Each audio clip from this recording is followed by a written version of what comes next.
Coucou les jeunes, ça va? Vous en êtes où de votre conditionnement, de votre jeûne? Le ramadan, ça va? Non, c'est une vraie question, hein. Tu as eu tes règles, ma fille?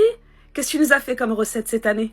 Tu as des poils? C'est bon, tu vas pouvoir jeûner. Et comme si la puberté suffisait, mais la maturité biologique, ce n'est pas la maturité psychologique. Un cerveau continue de se construire jusqu'à environ 25 ans.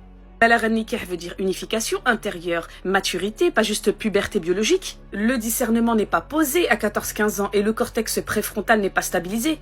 Alors pourquoi l'obligation commence à cet âge-là? Peut-être qu'on impose à des cerveaux en construction un rituel que même les adultes ne comprennent pas. Le souci, ce n'est pas le jeûne, c'est l'obligation. Et encore, je suis désolée, un ado ne devrait pas jeûner. Les besoins énergétiques sont très élevés à cet âge-là. Les variations hormonales sont importantes et le sommeil est déjà très perturbé. Et je vous le répète, le cerveau est en maturation jusqu'à l'âge de 25 ans environ. Et le jeûne du ramadan, c'est une catastrophe pour les jeunes neurodivergents. Un jeûne strict fatigue, rend irritable et baisse la concentration. Pauvre chou. Si le jeûne est mal encadré, ça peut être très nocif pour l'enfant. Et dans la tradition islamique, force est de constater que c'est très mal encadré.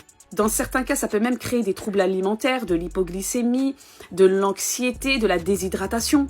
En fait, j'ai compris, subhanallah, ça fabrique des adultes dociles et abîmés. Le Coran dit qu'il faut être shahid pour jeûner, qu'il faut être témoin. Être témoin, ce n'est pas juste un corps vivant. C'est être conscient, responsable, capable d'assumer un acte. Un ado de 14-15 ans, est-il pleinement conscient? Ou est-il en tempête hormonale, identitaire et neurologique? Imposer un jeûne à des enfants, c'est ça votre spiritualité, votre haqq? Non, ça peut devenir du conditionnement. On dit que la puberté suffit, mais le Coran parle de rushd, de discernement mental. Qu'est-ce qu'ils font aujourd'hui? Ils vérifient les hormones à la loupe. Laissez les enfants tranquilles. Je vous le répète, la maturité biologique n'est pas la maturité psychologique. Et si on avait confondu obéissance et foi? Et si on crée un rituel à un esprit en formation? Pour créer des adultes dociles qui apprennent très tôt que leur corps ne leur appartient pas, que questionner est dangereux et que souffrir est une preuve de piété, alors qu'Allah veut pour nous la facilité. Je ne dis pas que le jeûne est mauvais, attention. Je dis simplement qu'un acte sacré ne devrait jamais être imposé à un cerveau qui n'a pas choisi. La foi commence avec la conscience, pas avec la contrainte. Un adolescent est-il vraiment témoin?